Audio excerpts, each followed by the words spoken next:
Okay, let's dive into this. Welcome to today's Explainer, where we're going to break down something truly fascinating.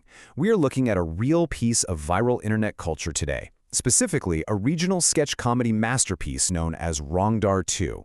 Now, on the surface, this might just look like your average chaotic low-budget skit.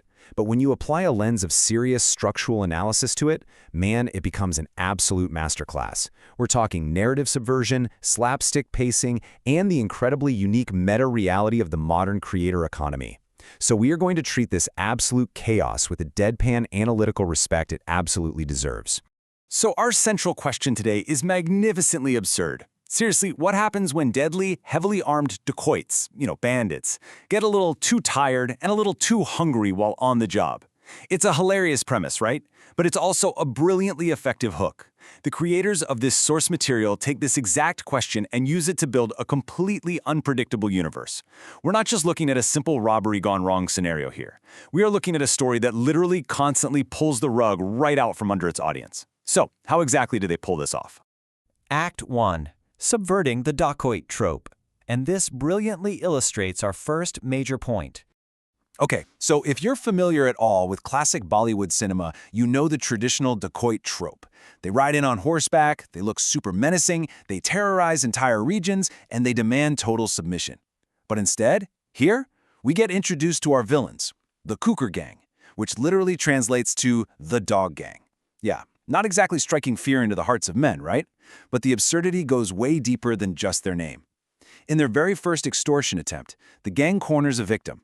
They're acting incredibly tough, super violent, but what is their actual main grievance? It's got nothing to do with power or territory. The gang leader angrily demands that the victim pay them back because the gang had to waste 10 liters of precious petrol riding around trying to hunt the guy down. They are literally furious about their overhead travel costs. It's just a spectacular deflation of the terrifying bandit archetype. Now, what's really interesting about this slide is the striking visual contrast. It perfectly mirrors the gang's grand ambitions versus their very mundane reality. You see, the Cooker Gang breaches a local house. Guns drawn, aggressively demanding gold, diamonds, all the hidden wealth. They are fully playing the part of ruthless villains. But the reality? They've raided a modest village home. All they find is wheat. There are no riches anywhere, just basic grains. And instead of enacting some terrifying vengeance, the sheer exhaustion of armed robbery simply catches up with them. Which leads us directly to this incredible quote. Realizing that they are completely empty-handed and, frankly, getting a bit fatigued from all the yelling and gun-waving, the gang executes a flawless comedic pivot. The armed robbery turns into an aggressive demand for room service. They literally look at the terrified victims and ask, "Where are the onions and green chilies?" The bandits decide that, well, since they couldn't find any gold, the absolute least the victims can do is cook them a hot, fresh meal right there on the spot. It is a deadpan, brilliant pivot from high-stakes crime to highly relatable, everyday hunger. Act 2. Cops, Cowards, and Encounters. I absolutely love how they expertly skewer authority figures here. So, we've established that the criminals are wildly incompetent and hungry. Now, we get to see how the law handles them.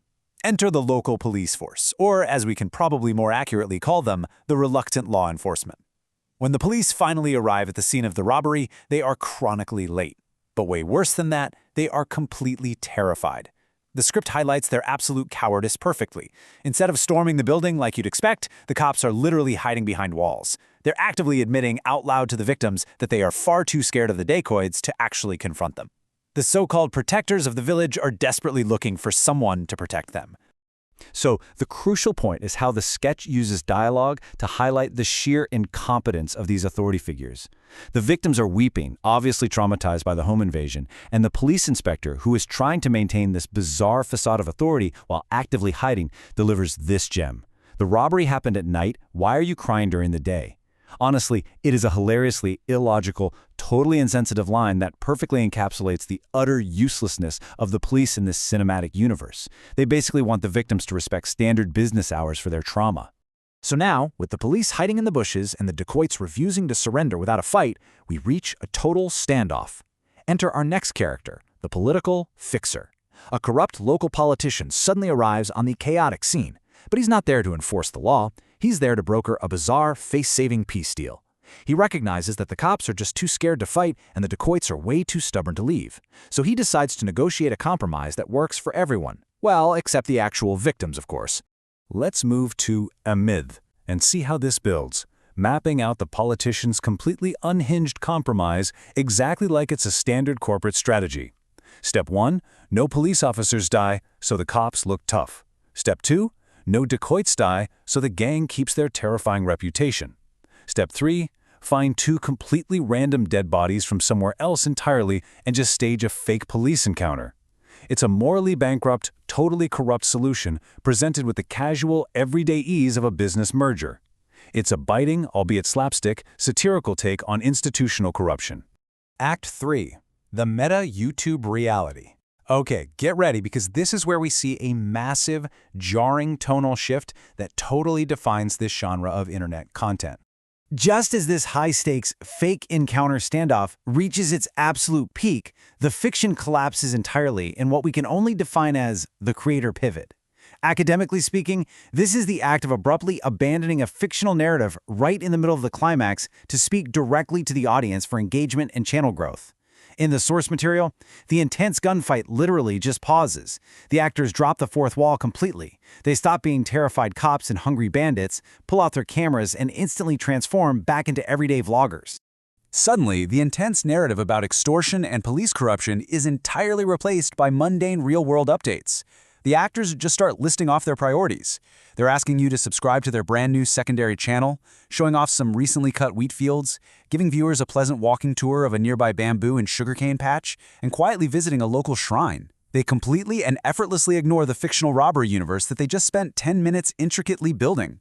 It's wild. Right in the middle of a bamboo field, the big bad, bandit leader cheerfully delivers the classic enthusiastic internet outro. Hello guys, how did you like the video? Please subscribe. It is such an incredible showcase of the charm and the raw hustle of the regional creator economy. At this point, the narrative doesn't matter anymore. The algorithm does. The engagement does. They created a deeply funny, satirical sketch purely as a vehicle to get you to walk with them through a sugarcane field and hit that like button. Which leaves us with this final, provocative thought to wrap up our explainer. Did you come for the deadly shootout, or did you stay for the bamboo field tour? This whole thing is just a testament to the unpredictable, chaotic brilliance of internet sketch comedy. It absolutely refuses to be boxed into traditional storytelling. It subverts tropes, it mocks authority, and then it abruptly asks you to look at some nice wheat. It's bizarre, it's hilarious, and it is a fascinating reflection of exactly how content is created and consumed today. Thanks so much for exploring this chaotic masterpiece with me.